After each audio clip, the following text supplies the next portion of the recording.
আর একজন তোর পরে আসতেছে আর শয়তান লাগাইছে।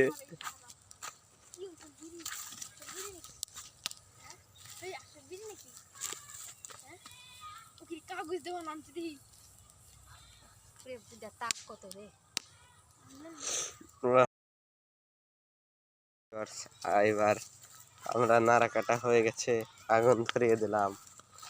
দেখুন কিভাবে ধরছে, জ্বলছে।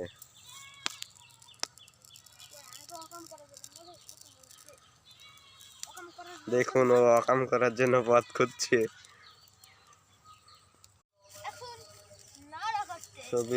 আজকে আমরা নাড়া কেটে আগুন ধরাবো। দেখুন ওরা নাড়া কাটছে।